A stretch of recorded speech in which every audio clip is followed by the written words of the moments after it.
Every 10 or 15 years, a film is produced that is so overwhelming, so forceful in its impact, that it becomes deeply embedded in the mind.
Persons under 18 will not be admitted.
Appreciate your choosing our theater.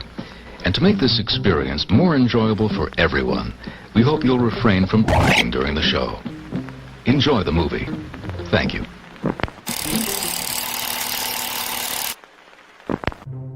Everyone thinks because you're a zombie, you don't know good coffee. Well, they're wrong. We have very active lifestyles. It's not all wandering the countryside aimlessly or scaring passing motorists. And we all love a good cup of joe. And there's only one brew that gets my seal of approval. Deadly Grounds coffee is my guilty pleasure. Bold, robust, delicious. It's coffee that can wake the dead. With over a dozen different roasts and flavors, Deadly Grounds can satisfy the most finicky of coffee addicts.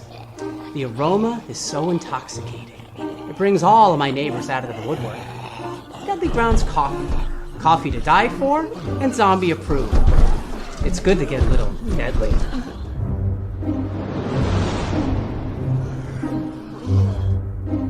Use the front door! Oh, they're so disgusting. Hey, happy Wednesday, everybody. You're watching Still Toking with. My name's Leo. I'm the monkey behind the keyboard here. We have a killer show for you tonight, as always. And Benjamin, what do you mean we're back? We didn't go anywhere. We didn't have a show last week.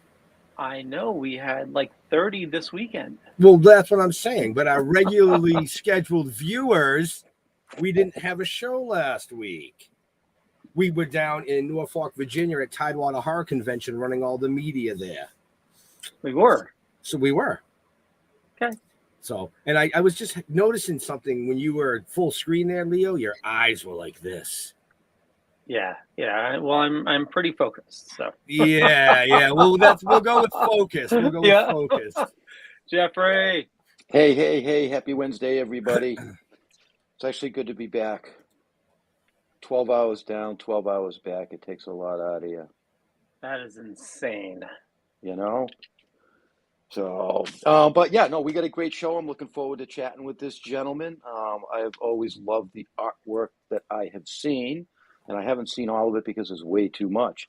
Let's not hesitate. Let's bring in Tim Jacobus. What's up, guys? Yeah, he does. That was just the way we practiced it. It's perfect. You see? I'm good at that. Yeah, you are. It's actually Tim Jacobus for all of our viewers out there. Let me get that right. There you go. Perfect. You know? Right. So how you doing? I'm good. Yeah? So you guys were on a major league road trip? Yes. Yeah, a little bit. 3-day horror event. Oh, nice. On the road for 6 Tidewater Horror days. Convention. Yeah. Oh, Jesus. That's a lot of time. It's a lot of time on the road. Yep. It's worth it though. Yeah. Worth it, you know. I mean, we do a lot of other stuff other than just this show. Look at that. I'm glitching. Stop glitching. There we go. I fixed it. Camera got a little scared. No, you didn't. No, you're right. I didn't. Am I still glitchy? A little bit. I said glitchy, not bitchy, Leo. Oh, I was going to say, you're always a little bitchy. Yeah, well, you would be too if you sat in the truck for 12 hours. Your ass goes numb. But anyway, back to our guest. All three of you in the same truck? No. Oh, okay. No, just me and Ben, yeah. Yeah. The rest of the truck is full of all our shit. Pretty much.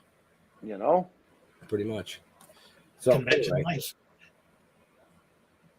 You know? I mean, it was a fun ride, except for the New Jersey Turnpike on the way home. Well, that's only because the trailer truck tire exploded, wiped out the car in front of us, and I don't know how you Mario Andretti through that shit without getting us killed. Wow. Right? But we made it because here we are. Ta-da! No, It was all those years of playing GT. Yeah, we almost looked like some shit you illustrated. Let me tell you. Yeah. Oh, but let's get going on the show here. You know, I know both you're all itching up there for questions. I can see it in Leo's eyes.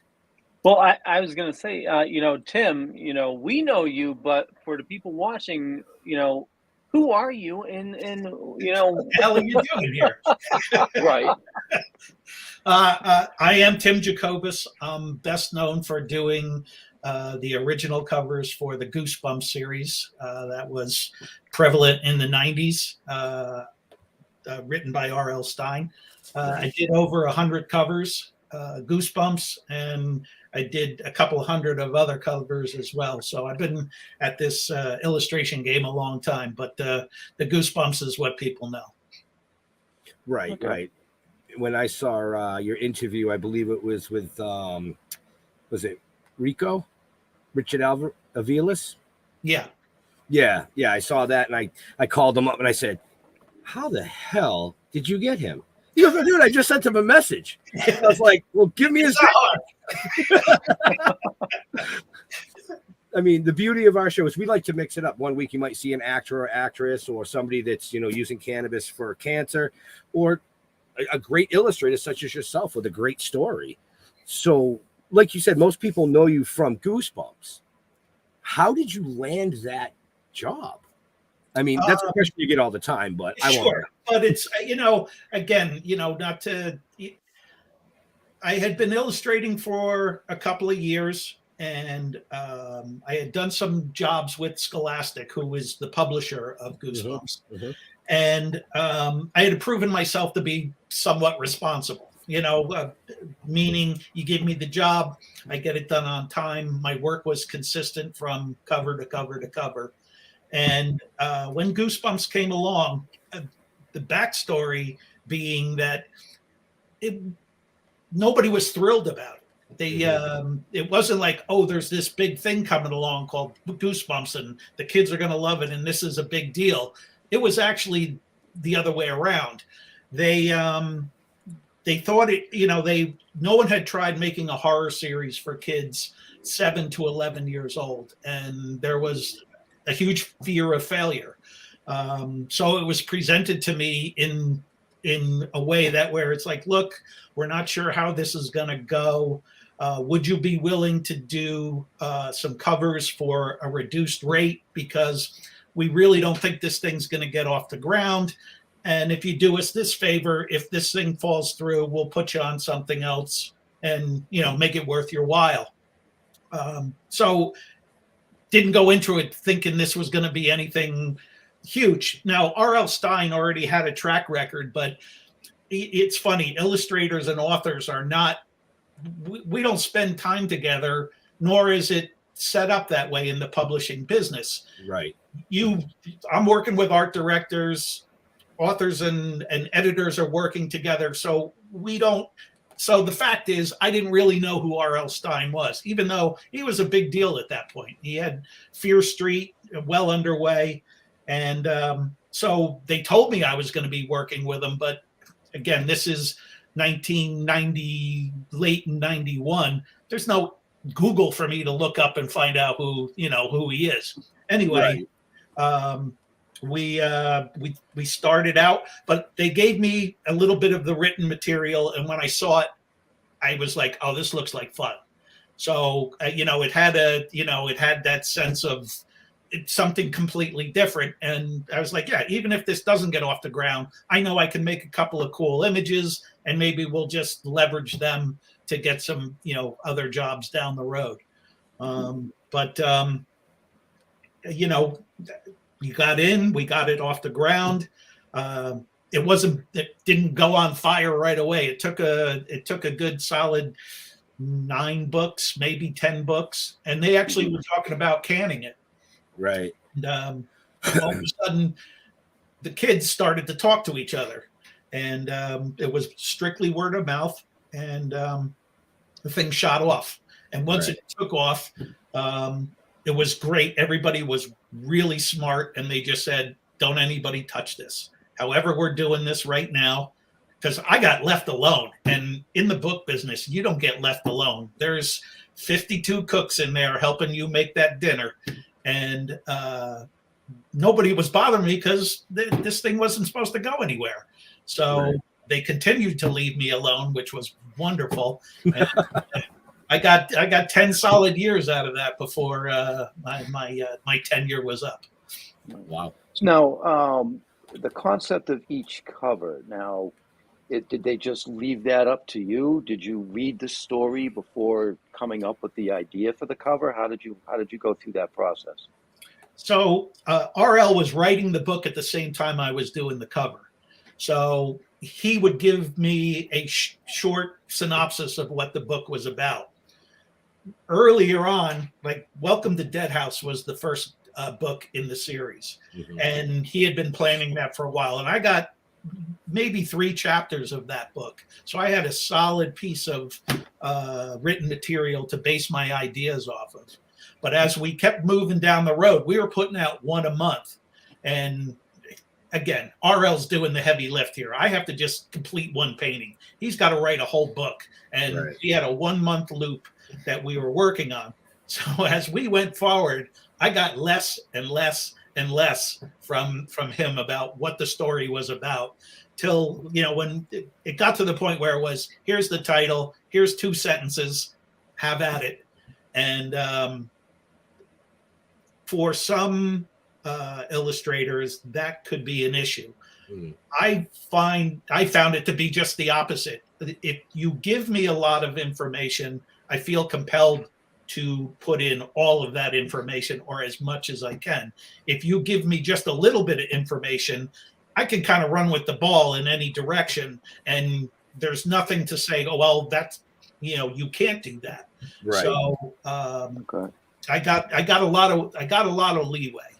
And but I always present, you know, there was an art director I was working with. They would have a concept, and then I would do their concept, and then I would do 2 others and try to go, okay, that's okay, cool. Either a lot of times they were great ideas, and then other times I was like, all right, let me take this in another direction and let's see if you're willing to go my way.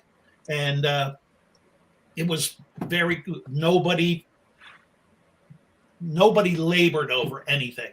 Turn in the sketches, a day later they go, yeah, do number 2, hurry up, get it done. Get it done, send it to them in the mail. They'd look at it. Good, hurry up. Here's the next one. Keep going. And so the critiques that you usually get, and the never-ending changes that you usually get in a book cover, or when you're working with other art directors, none of that happened. 100 covers, I only had to change 1 out of 100. Wow. Yeah, I was just going to ask you if they ever rejected one. It's never a rejection. It's always so, because there's too many steps along the way. It starts out where there's pencil sketches, and I give them 3, and they look at them and they go, okay, yeah, you know, this is the direction we want to go. So there's never any like crazy surprises like, oh, we didn't know you were putting a werewolf on the cover. We hate werewolves, or anything like that. So there was always some sort of, you know, they knew where I was going. The only one that they made me change was a cover called Revenge of the Lawn Gnomes. And it has 2 lawn gnomes on the cover. And one of the gnomes is standing there with his arms folded. And the other one in the current cover is scratching the side of his head. In the original, he had his finger jammed up his nose. And of course, that's way funnier, and everybody loved it. And it got past the first set of people who were looking at it, and it got real close to being printed. And then it came back to me, and they go, look, we're putting these things in the schools. We don't want to have any parents or teachers saying you're encouraging the kids to pick their nose. So all I had to do was take that index finger out of his nose and put it up to the side of his head. So as far as changes go, that's pretty easy.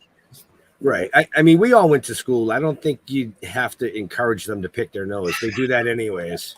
You know, that's just a given. It's like there's something in there, they want it out. They don't know. It's like, give me that. So Jeremy's asking if you have any of the originals. So the deal was, so we were doing them all along, and the way the book business works is usually you, in the 90s, these were all traditional pieces of artwork, 20 inches by 20 inches, acrylic paint, and a combination of brush and airbrush. The airbrush gives it that polished look that you see on the covers. And most times you do your artwork, you send it in, they send it to a professional photographer, they print it, they hang on to it for about a month and a half, and then they send it back to you, and you get to keep your artwork.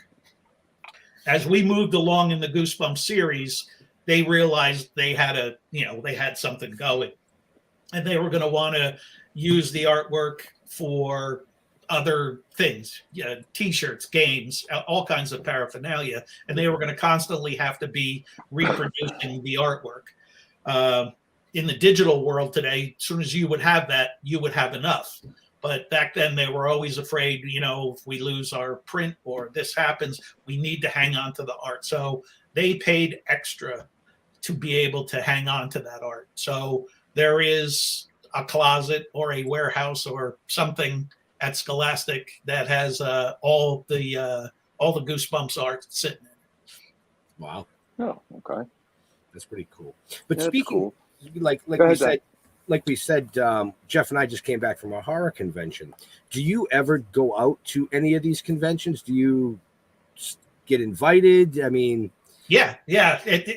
That's one of the newer things that's happening that has been the most fun, because so back in the 90s when I'm doing this, I'm in my early 30s, and the kids are 11 years old, and like they wrote me letters and stuff, and I would write back to them, and that's all nice, but you're dealing with kids.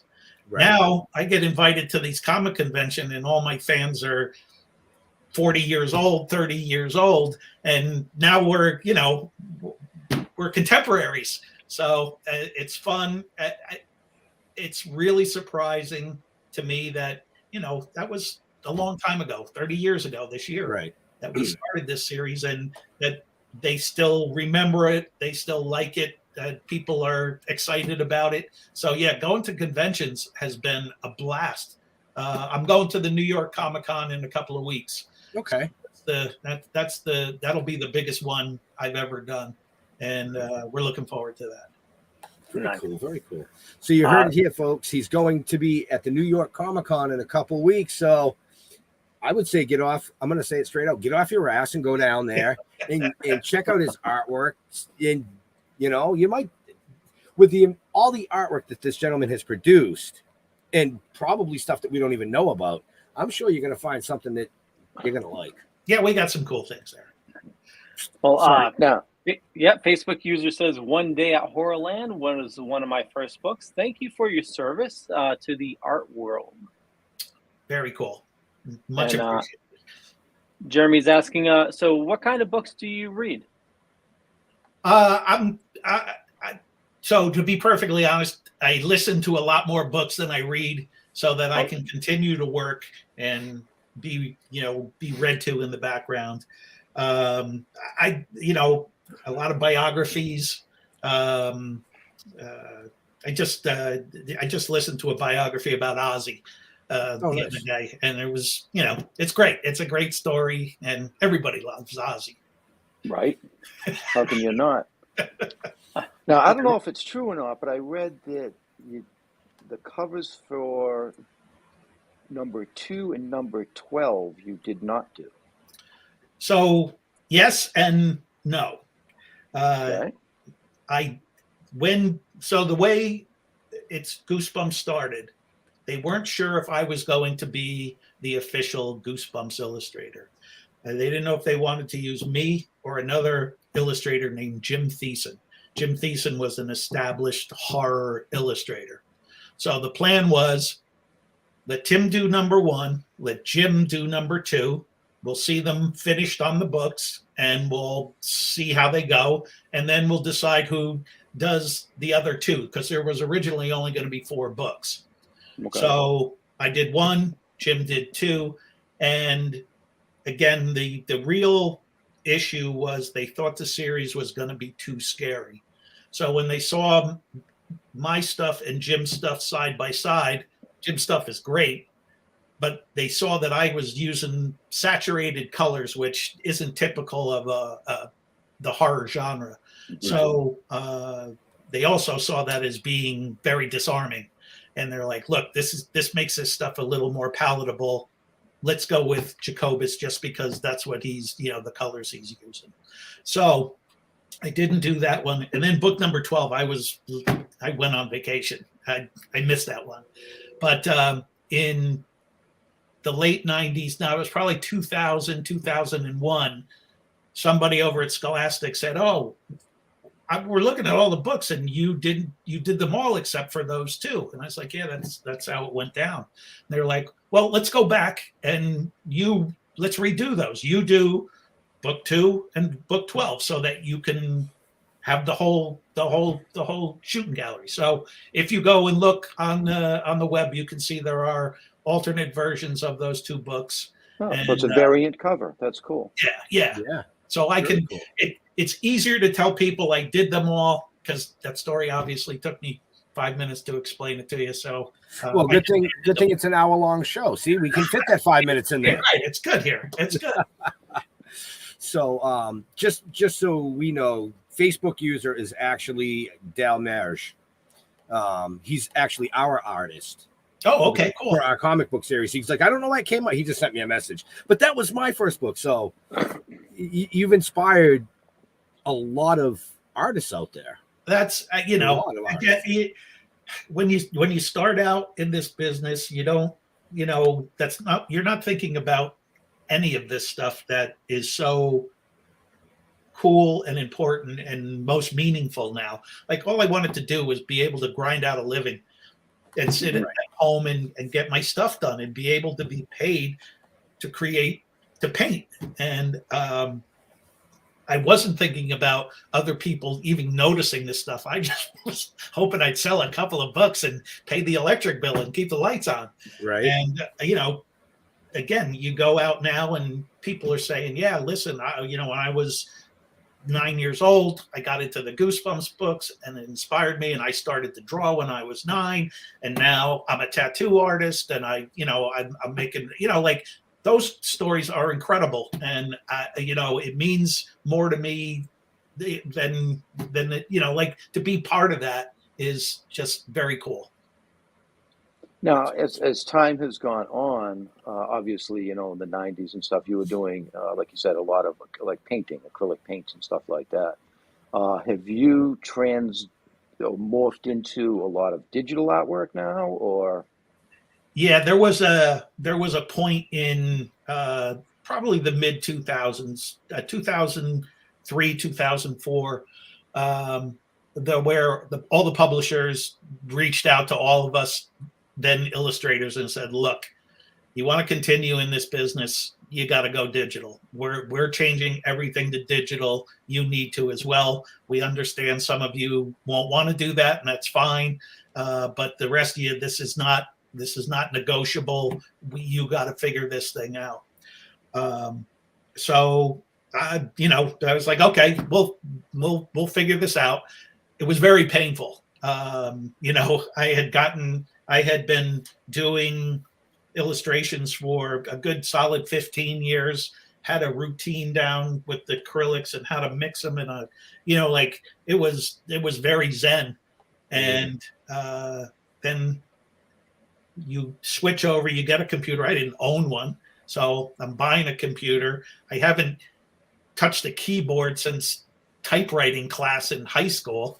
And you got to remember the computers that you got back in, 03 were just, there's no RAM, there's no storage, there's no anything. You're using Photoshop version 3 or 4. Everything is just crap. And I was, it was the most disheartening thing that I had to do in my career because, they give me this rock, and go, okay, do the same thing. And it took a couple of years. They told us early enough to where it didn't happen. They didn't call us on Tuesday, and on Wednesday we had to be up and running. So, right. The first 2 months were just, literally in the middle of the night, screaming at the top of my lungs at the computer, not knowing there was nobody to call. There's no YouTube videos to help you figure shit out. It was, it was just hit your head on the desk until something got in there. And slowly but surely you start to figure things out and finally got a few things. I did every classic mistake that you could make, where you work all night long and you're just about done and you take a file and you copy it over something and you copy the wrong file over the good file and it's all gone and it disappears. And you just have to start all over again because there was no such thing as time machine on your computer. All this shit is not a problem anymore, but back then it was a nightmare. I hated every minute of it. But then you start to get better at it, and then you start to discover, oh, wait a minute, there's a whole new set of things that I can do in the digital world that either would take me way too long to do traditionally, and there's new ways of doing it. And the beauty is you send something over to the client and they go, look, this is really cool. You got this beautiful green background, but can we change that to blue? In the old days, that's 3 days worth of work. Now it's like, sure, it's on another. Hang on. Let me, click. There you go. There you go. How about is that blue enough? Here's a little more blue. Is that bad? So once you got up and running and figured out how to get the layers to go, and then I have one of those Wacom tablets. So my hand movements are the same hand movements that I used to do, back traditionally. So now I'm kind of doing a hybrid where all my art still starts out on paper with pencil. It's a sketch. It's a traditional sketch. I get everything the way I want it outside the computer, and then I scan it in there, and that's when all the color work is done. So nothing gets a lot of people do that. Right. So again, when you look at it, you go, that still has a very tangible, traditional feel to it. But again, it's digital, and I can manipulate it any way I want to. Right. So I will do traditional work, but it's kind of rare because I'm only going to do it for the guy who's buying it solely to hang on the wall in his house. Right. Anybody who's doing any type of production work, it's just not worth it to anybody, to them, to the printer, to me. Let's do it digital. It's still cool artwork, and it will get you from point A to point Z the fastest. Right. Leo, where can they find out about this amazing guest we have? You got to unmute yourself. The brownie. There we go. Yeah, I did. Check the show notes up above or down below, depending on where you're watching or listening to us. So just, because I'm, a dork here and I had to figure things out. So if you got your computer probably around like 90, 91? No, that was when Goosebumps started. I didn't get my computer until about 2000. Oh, I'm sorry. My bad. Yeah, you were 10 years behind, Leo. You were 10 years behind. I couldn't even afford a brand name. I had to get a power computer. That was the name of the brand.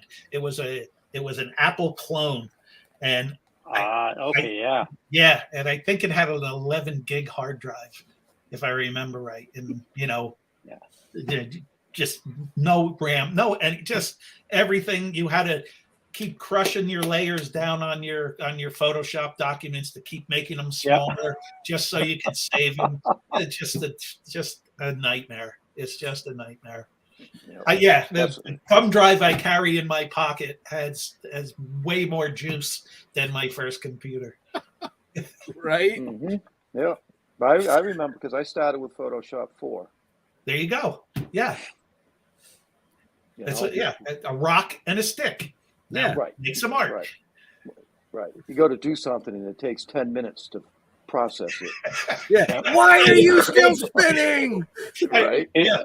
That status bar just moving ever so. You used to have to put the cursor on it to make sure it was still moving because it moved so slow. Yeah. Right. Or you get to beach ball of death. Just the spinning wheel. No. Just a little trivia. Photoshop 4 is actually the first Photoshop where they introduced layers. There you go. Yeah, I wasn't there before layers. Yeah. Wow. Leo, it's about that time. Oh, for an ad or to stop? No, not to stop. Okay. For an ad.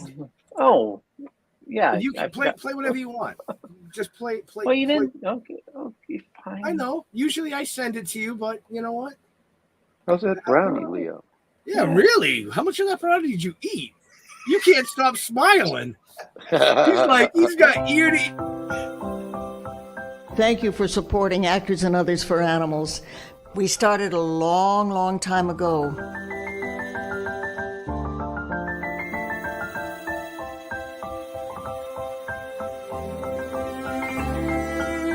So when you find an organization like Actors and Others for Animals, it sort of unites all of those of us who want to pay back something for all the joy we get out of animals.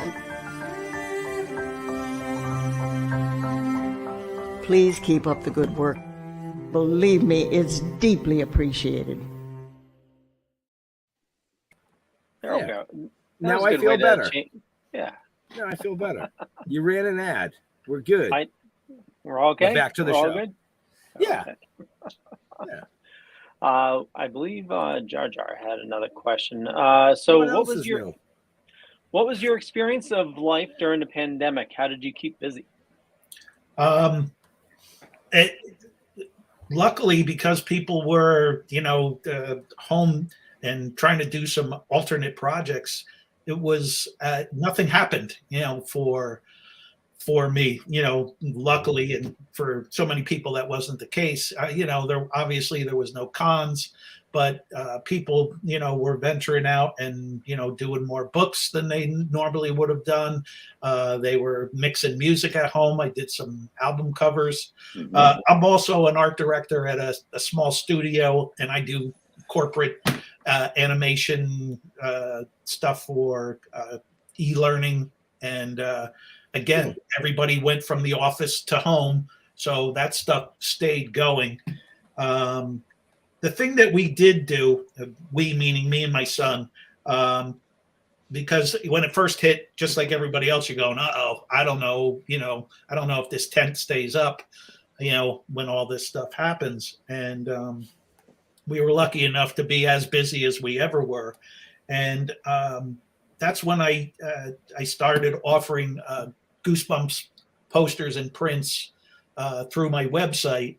And what we ended up doing was, if you buy a $20 poster, $10 of that money goes to buying food for the pantry down the street. So, Very cool. we were doing okay. I saw too many people standing in line. I saw too many people lining up down the street. And there was a way to kind of get my kid on board with, hey, if you can do something, try to help some people out. So, so we buy the food, we load it into the back of the pickup truck, we drive it down the street. So that also was, again, something that we could do when you felt like you couldn't do anything. Right. That's awesome, actually. Yeah, it is. Oh yeah, it's still up and running, and the people down the street now recognize us. And it's they don't understand though, because there's they're all old people and nobody knows what a goosebumps is. So well, I've had the goosebumps from being cold, but is that the same thing? The way we do it is I get the money comes in, and then I order all the food through Walmart, and then Walmart delivers all of it right to my doorstep. We don't have to go to the supermarket and load a cart. So all the boxes say Walmart on it. So when we go down there, we're the Walmart guys. So no, we're not. Never mind. It doesn't matter. Here's the food. Here's the food. Well, thank you for doing that. And I noticed that people that were in the position to be able to do that started to step up during that time. Yeah, and you know what I mean, and that was cool. Yeah, and again, it you do it because you want to do something helpful. Then the running joke is, then you do it and you start to feel good. Like I feel good for doing it, and that's not why I do it. So now I feel guilty because I feel good about doing something.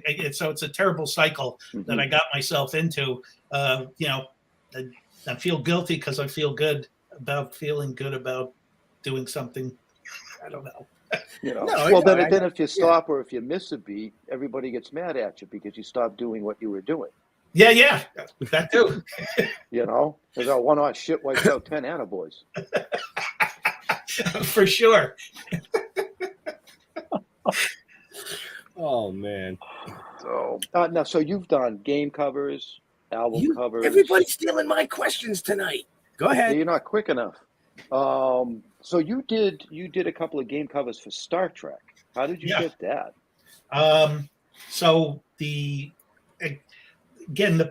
book publishing business at the beginning of the gaming industry, the book publishing industry had all the mechanisms in place prior to gaming becoming the monster that it is today in the multi-billion-dollar industry.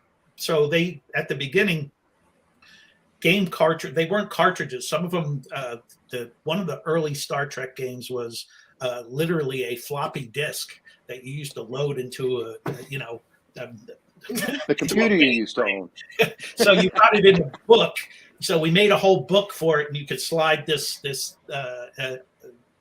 floppy in there. And it wasn't even, there were no, this is so old, there was no graphics in this game. It was just it was a word game. I never saw anybody run it, but we spent a lot of time on the cover, and it was fun because I grew up with Star Trek. I was a kid, and Friday night when that came on and you were over your buddy's house doing a sleepover, that was killer.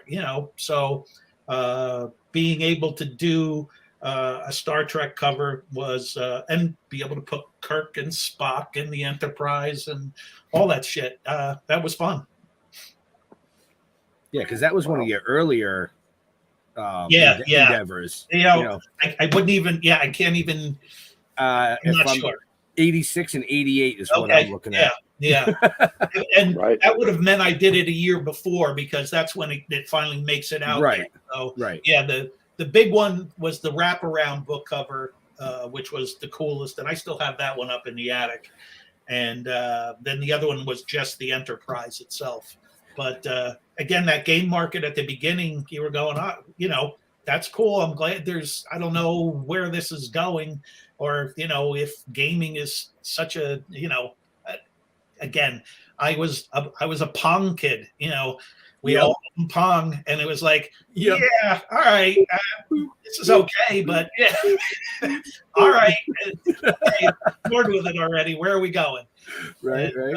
But now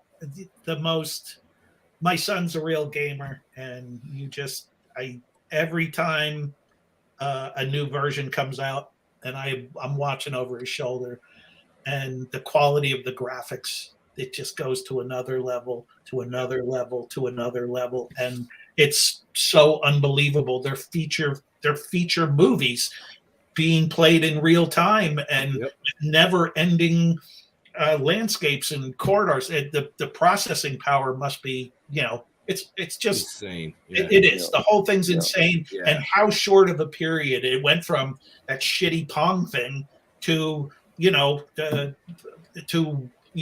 almost indistinguishable from real life. Right. It's like the static cling things that we used to have to stick on the TV. Winky dig. Yeah. Used to stick that shit on the TV. Because if you ever drew on the TV, your old man would have Pong into a racing game. So I like the way he said, I still have that up in the attic. I'm thinking to myself, man, I want to come see your friggin' attic. Yeah. So I literally have monsters in my attic, and I only hang so much of my artwork. It's not that I dislike it, but this room here behind me, I have a couple hanging up, right? And that's about it. You hang other stuff up. You want to hang other people's art and other things that you think are cool. Right. You got to get past it. So again, I did hundreds of covers, and I was going to say, So there's a lot of paintings in the attic. Yeah. I mean, you've done over 300. At least it's what I've read. Over 300 covers and paintings. There's 300 covers. I don't have 300 in the attic. But there's a lot. There's a lot. That was one thing I did do during the pandemic, because it's funny when you're first doing this stuff. And I used to live in another house, a little lake house, when I first got married, and used to just the paintings would come back, and we didn't have much room, so you just jam them under the bed. And then there was so many that the bed legs didn't even sit on the floor, and you looked at them as almost disposable items, like they had already served their purpose. You already sent it in, it already got printed.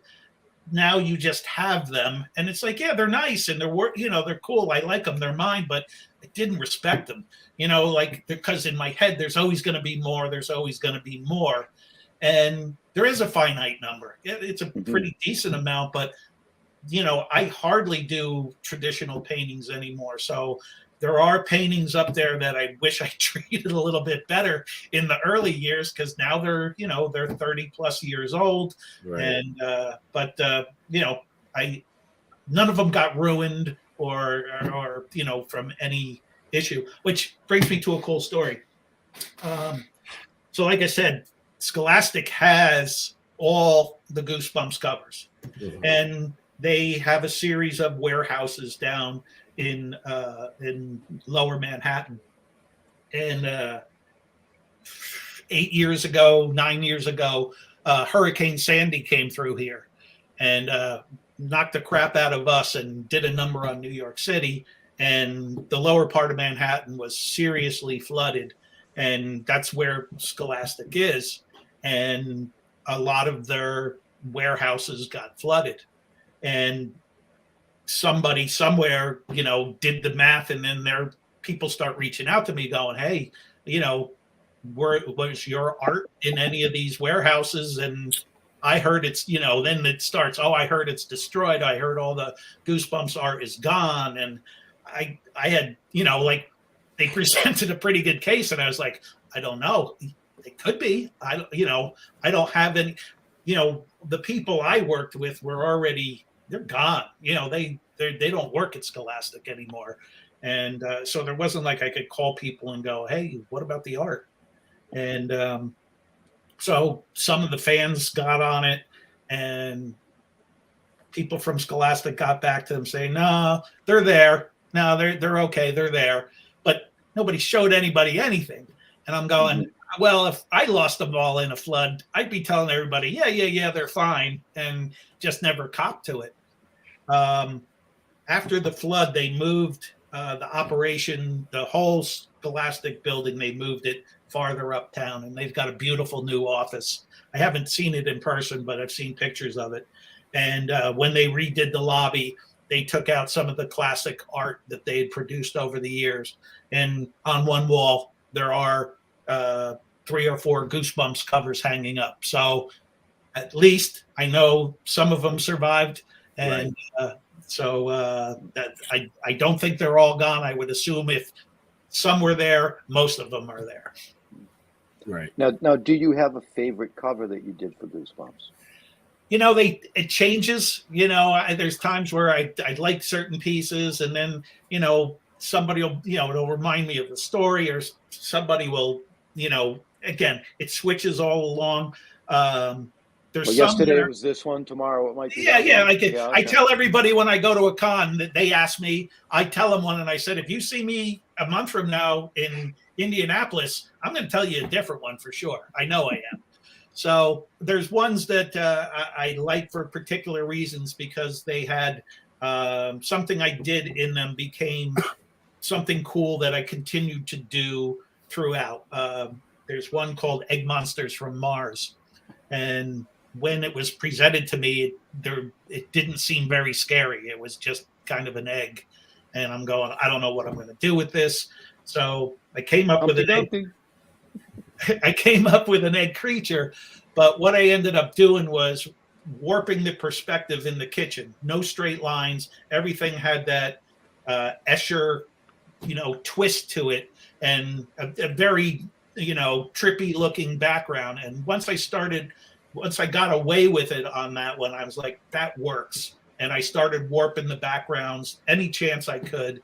So the warped background started to show up a lot after that piece, or that's one where I really went all out on it. So warped perspective, always made sure that I did a completely new color scheme. No color scheme is repeated in the 100 covers. And anytime you saw somebody's feet, they were always wearing Converse high top all-star Chuck Taylors, just because that's what we all wear. And yeah, you know, things never change. They never change. Yes. See, Jeff, it's a thing. It's a real thing. Okay. So, quick, just a real quick. Hold on. I heard a different version of that. Okay. Were you doing it to tick off your mom? Yes. Well, that too. Yes. Yeah. Well, so again, I'm wearing cons all the time, and again, we didn't. I wasn't poor, and I don't want to put on a story that I was poor, but you only got, you got a pair of sneakers when school started, and they better last you all the way through until the spring, and maybe you get another pair. So you wear your sneakers every day, and they start to smell. And my mother used to just, at some point, she used to go, she finally loses her shit and goes, someday you're going to have to get a real job, and when you do, you're going to have to wear shoes, and you can get rid of these stinking sneakers. And I was like, yeah, okay, roll your eyes like a kid does, and yes, right. Sure, okay. And when the Goosebumps came along and I started to do this, I would always, either the book publisher would send me books, or I'd go to the bookstore and I'd buy books, and I would always give them to my mom. So she had a set, and, try to make her proud of, her son. And she would always see it. And again, my mom just, if they were shit, she would have said they were wonderful. And she was like, oh, this is great. Another Goosebumps cover. And then when she would see the sneakers on there, then she'd roll her eyes and she'd go, oh, and there's those stinking sneakers. So, so the whole deal was, the only reason why I put them on the covers is I needed to punish my mom. That's awesome. Nice. That's awesome. But like I was saying, yeah, go ahead. Okay, I was gonna ask a new question. So go ahead if you had something to say. Well, like I said, when he talked about the Converse, it's a real thing. So Jeff and I have a comic book series. So the very first comic we did, this is a very quick story. Very first comic we did, we wrote it, created it in the whole 9 yards. We reached out to an artist. He sent us some sketches. And one of the first pages we got, I noticed he had me kind of, because we're the main characters. Oh, okay. He had me squatting down, and I looked at it, and I said, what the does he have on my feet? No. And I called a meeting. I literally called a meeting, and I'm like, if you're going to draw us in perspective, you need to put Chuck Taylors on my feet, period. My tattoos have to be where they're supposed to be, and my Chuck Taylors. So he says to Jeff, all right, what do I got to put on your feet? He goes, I don't give a shit. Put pink bunny slippers. Well, guess what? Somebody wears pink bunny slippers through the whole series now. But the Chuck Taylors, it's a thing. You're either in or you're out, dude. It's either in or out. Yeah, okay. There's no. All right, go ahead. Ask me a question. I guess I must be out. No, I wanted to ask you if do you have like a favorite author or something that you would just love to do a book cover for? Good question. So, I've been lucky to do a bunch of them. A lot of authors that I think are cool. My stuff wouldn't really apply, but the one story that I do have is when I was in art school. This is this is 1980. Stephen King there was nobody bigger. There was, you almost didn't know another author's name. And when we were all in art school, it was two things.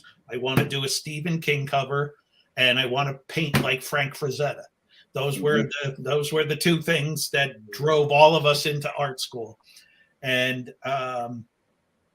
later on in my career, they were repackaging 3 of Stephen King's novels into one hardback book cover. The Shining, Pet Sematary, and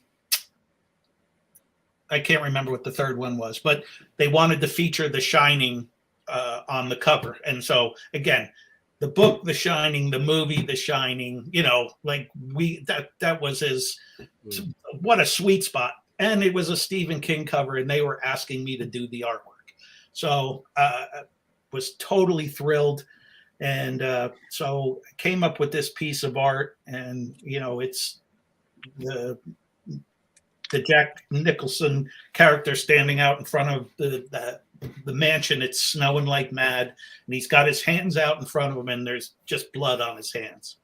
And when I drew the pencil drawing, and I went to send it over to the client, you couldn't tell that there was blood on their hands. So I took the pencil sketch, and then I took out some paint, and I just painted the red blood in the hands, and sent it over. Now we've reached the digital world time. These are not traditional things, right. So I can send color images to the client, and they see it and they're like, "Oh yeah, this is cool. This is what we want you to do." So I'm going, okay. So when I do this, do you want me to, do the Goosebumps style colors? Do you want the rich? And they're like, no. Do exactly what you did here. We want the black and white version of what you did, although I know it's a pencil here, but we want black and white, and the only color that's going to be on this is going to be his hands. It's going to be dripping blood. And that was, I love doing black and white artwork. It came out very cool. So when I put any human figure in any of my books, I always take a photo reference, because if I just draw the character from memory, they're going to be a little cartoony. That's just my style. But if I get some good photo reference, I can get my people looking spot on realistic in the final art. So usually I get a friend, I'll get, if it's a woman, I'll get a girlfriend, something just, but in this one, it was going to be me. So I took a picture of me. So not only did I get to do the artwork for the Stephen King cover, I'm actually on the Stephen King cover. So I covered all the bases with that, and it was a piece that came out really cool. Wow, I was surprised Leo wasn't Googling that. I was. I couldn't. It's a hard find. It's a hard find. I think I've seen that picture somewhere. Yeah, because I remember the compilation. I almost want to say, no, I was going to say maybe it was Carrie that was in that, but no. But I do remember The Shining and Pet Sematary. Carrie was in it. That was the third book in the series. I think it was Carrie, wasn't it? Yeah. Because I remember. I think I owned it at one point. But. So tell us a little bit about Monsters, Madness, and Magic. What about it? I don't know anything about it. It says it's a podcast. It was on your Wikipedia. Oh, okay. I've done a lot of podcasts, so I don't know. Did something happen on it? I don't know. That's why I asked, because it's sorry. specifically referenced that. Whoever, I'm sure the guy whose podcast it is really pissed right now. Give him 2 weeks. Yeah, he's got his one chance for glory, and I'm going, yeah, sorry, man. I don't remember. Oh, yeah, there's the piece. Oh, it was. Yep. Yeah, so it was Salem's Lot. Yeah, Salem's Lot. That's it. Not Pet Sematary. Yep. Leo found it. See, just give him a minute. He's the man. He's the man. That's why he's here. Yeah. So I have to assume that was a podcast that you were on that was really memorable. Yeah, it happens where, I love doing these, and I do quite a few, and I'll just like you pronounce my name correctly at the beginning of this thing, I'll do the same for you on the next podcast. I don't know. The podcast was something about smoking something. So Tim, I hear you got an IMDb credit for being on Still Toking with. You're gonna be like, what the hell was that? What are you talking about? What the fuck are you talking about? Wait a minute, is that up in my attic? What? Oh crap. So wow. I like Jeremy's comment that you just posted up on the screen there. Yeah. Now, are you seeing the comments as well, Tim? Yeah. So, Jeremy is part of our network. Leo runs the network. He's got almost 40 plus shows on the network. Wow. And Jeremy is also part of our road crew. So very when we go to conventions, it's usually Jeff, myself, Leo, and Jeremy. So, but unfortunately, Leo didn't make the trip to Virginia. Got stuck here because of work, and he played the voice of Dog through the PA system. Yep. But yeah, so Jeremy's kids are impressed that we have Tim on tonight. And that's cool. You know, again, that's the other thing is, so the generation that grew up on Goosebumps is now old enough to have kids of their own, and they're turning them on to the books that they read. And so there's another generation of Goosebumps kids coming up along the way. And it's awesome. And then a few years back when they did the Jack Black movies, that got us back, you know, Right. into people's memories and put a nice solid new spin on it, where when they first announced it was going to be Jack Black, I was like, I don't know. You know, I love Jack Black, but he ain't, you know, I know RL. He's, you know, they're not even close. Right. And, but, you know, that they threaded the needle and they got something that worked really well. Right. Awesome. Cool. So, if you can even talk about it, do you have any current projects or future projects in the works? There's RL and I just worked again recently for Boom Comics. There's a new series coming out called The Stuff of Nightmares.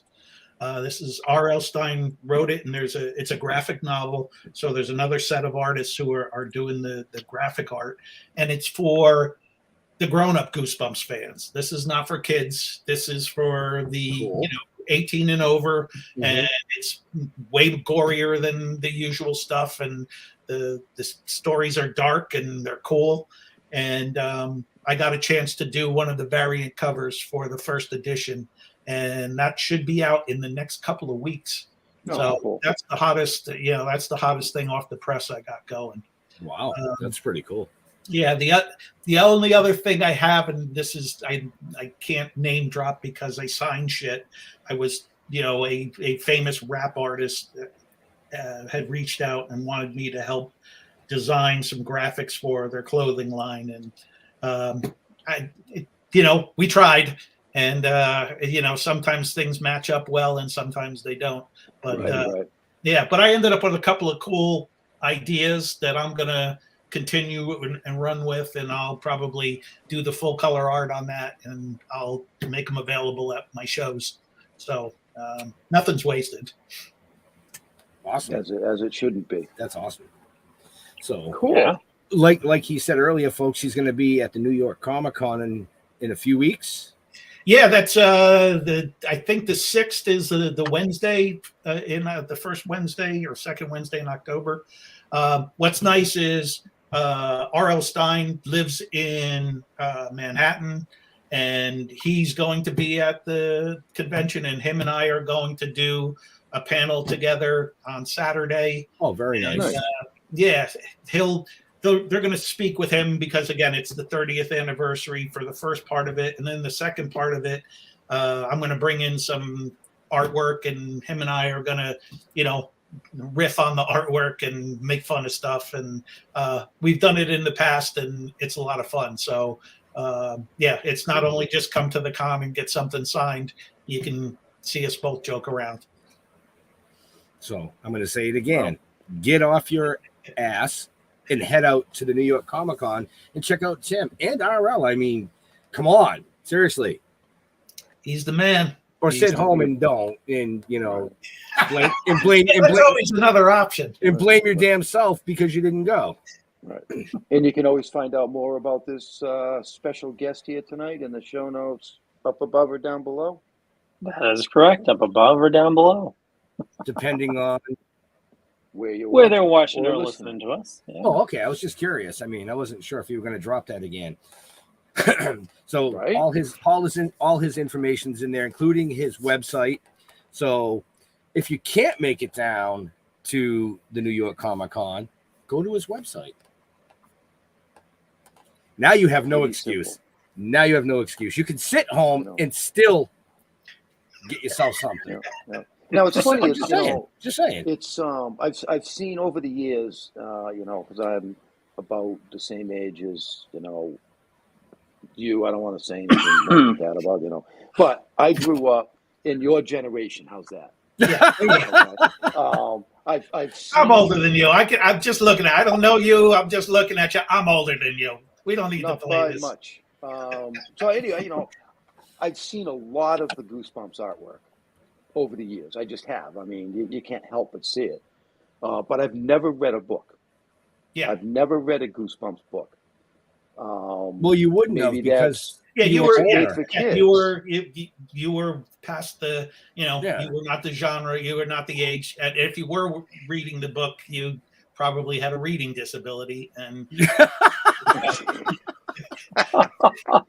but this new one you were talking about, I'm intrigued with that. I'm interested in that because I love reading horror. And it's cool. It's a graphic novel, and RL doesn't usually write to that group. And again, I got to see some of the early stuff, and I'm going, wow, we're going there. All right, which is fun for me because stuff that I would. Back in the Goosebumps days, the early Goosebumps days, there were unwritten rules and, things you could show, things that you couldn't show. And this one was like, all right, let's go. This will be very cool. So, I hope the series gets off the ground and they know that I'm always waiting in the wings. Bring the lefty out of the bullpen and let's give it a go. No, so based on how you just described that whole thing, I'm expecting skin. Yeah. Okay. No. No, gore as good and gory as you can get. Yeah. Nice. Okay. Nice. Yeah. See, I'm looking forward to that because I know Jeff's about 4 years younger than you, but I'm 9 years younger than Jeff. So I was just on the other side. It's on the other side. I was in my teen years, and Goosebumps. When I was thinking Goosebumps, it wasn't the books. Yeah, I was giving people Goosebumps, but Well, so going back to the books, though. So they weren't written for us. Right. So the ability of everybody to self-publish now has opened up the market incredibly. So if you want to write the great novel, you can, and you can get it printed and published and get a nice looking book, and you can hand it out to your friends and hawk it out of the trunk of your car. And in the old days, you had to use the publishing company. Right. So what would happen is by the time any book got to me, it had been through a lot of vetting. And everything I read was pretty damn good. Maybe it wasn't my cup of tea, but, they were well-written, well-structured books. Well, that screening process no longer exists. And there are things coming across my desk where you're just going, wow, okay. And I got a few of those in a row, and, I'm still you still read it and you still do the best you can. And I went back and I read, I was like, I forget what inspired me, but I went back and I read one of the Goosebumps books. And I was like, what was it that made these things click? And as soon as you start to read it and you go, oh, the pacing of it is brilliant. Short little chapters. So if you're a beginning reader, and it was one of those things where the books were originally written for girls, but boys started to pick them up because they had cool covers on them. And then they started to read them. And so the chapters, so the book's about 100, 120 pages long. The chapters were never longer than 20 pages. So you could start, you could get through a chapter, and then at the end of every chapter, RL would put a hook. It would either be he'd leave you hanging and make you go, oh, I'm going to read the next 20 pages. And then he'd take you through another arc, and you would continue to read it. And so it perpetually kept the kid hooked and reading and encouraged to read the next chapter. And being that they're only 100 pages long, there was kids finishing them off by the time their mom bought it at the bookstore. They getting out of the car and 3/4 of the book is gone, and they can't wait till next month. So when I went back and read it again, I'm going, yeah, this is brilliant. The pacing is brilliant. The storytelling is cool, and always at the end, he always did something. There was a surprise ending, a twist, or something, and they still hold up. They're kind of timeless. Oh. Right. Now, was there ever any illustration or artwork within the book? No. So we wrote they put out an autobiography by R.L. Stine called "It Came from Ohio," and it did pretty well as a like a side book. So we asked if we could do a book. Call it "It Came from New Jersey," and I would just talk about being the Goosebumps illustrator. But because we wanted to do, we wanted to put art in there. If you look at a Goosebumps book, I don't have any right here, but the paper in there is as low quality that you can get in a paperback. It's what every paperback was made out of. Right. And you couldn't print anything other than text on there without it just bleeding off the page. So because we wanted to do put art in there, in order to get the high quality paper in there, we had to cut the number of pages that we could produce. So usually a Goosebumps book's 100 pages. Mine's now down to 50. And but we printed photographs and art on every page. So that's as close as we could get to artwork being done on the inside of the Goosebumps books. Wow. That I had anything to do with. You right over there, Leo? Yeah, just allergies. Oh, you got another show? Yeah. You got another show tonight? I do. Wow, look at you go. So with that being said, let's do like another 4 or 5 minutes, and then we'll let the show close out and let everybody go eat dinner. I already ate. Oh, well, that was a I hint. ate So before the show. so Imagine basically what that. I'm telling you is there any last questions, gentlemen? I've pretty much hit all mine. I mean, And stole so some I of get- mine.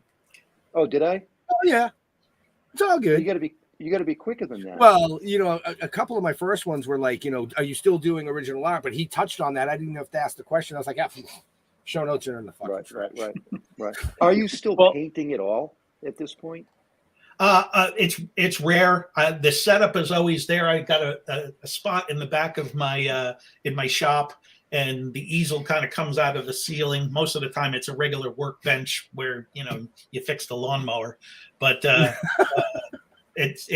have a setup that's always ready to go, but I haven't. It's been a little while. So no, it's more rare than I would like it to be.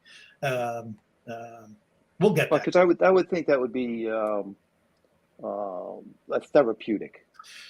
So it is, because it's different. And the pieces I've been doing lately, or the ones that I do now, are way bigger, so that you're standing up, you walk up, you do it, you got to step back to see it.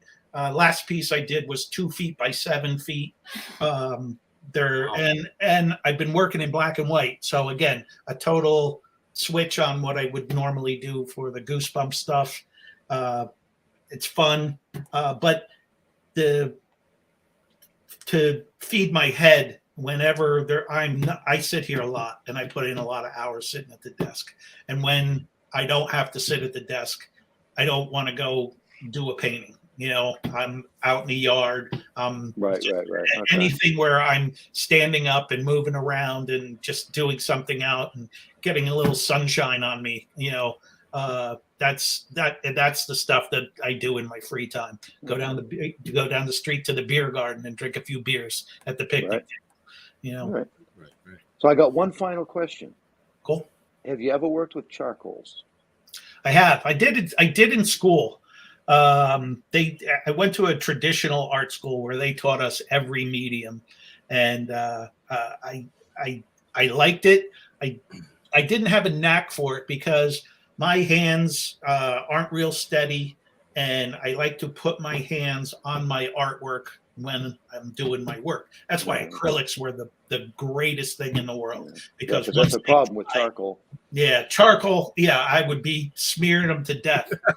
There's an artist named Jeff Etrevera. Tough one to spell. We call him Jeff Etch, and if you look up Jeff Etch, ECH, I went to art school with Jeff Etch, and he does the most incredible charcoal work you've ever seen. It's charcoal pencil. At first you're going, these are photographs, and then you get closer and you're like, holy shit. Guy's amazing. So I purposely stay away from it now because he's so damn good at it. It makes me want to fold up the tackle box and just put all that stuff away and do something else. Excellent, excellent. So Leo, hi. Yes, sir. Hi. Were you looking for the squirrels? No. I was looking for the button. Jeff Etch. Oh, there he is. He was looking for Jeff Etch. I knew what he was doing. Wow. Yeah, the guy's incredible, and he's prolific as any. Like the number of pieces he cranks out is mind bending. Yeah, that is some amazing stuff. Yeah. Wow. Well, I can't draw a stick figure cat. No. I'll stick to writing. Yeah. We'll Exactly. hire the odds. Too. Like we all have our niche. I can't. There's plenty. There's very few masters of all things. Putting 3 sentences. I have to write a small thing. They're doing a biography on R.L. Stine over in Italy, and the guy asked me just to write something small, and it's fucking painful. It's brutal, and it's awful. I read it and I just go, all I can hear is every time I write something, I'm going, oh, you're such an ass. You sound like such an ass. So, what the fuck do you say that for? What'd you say that for?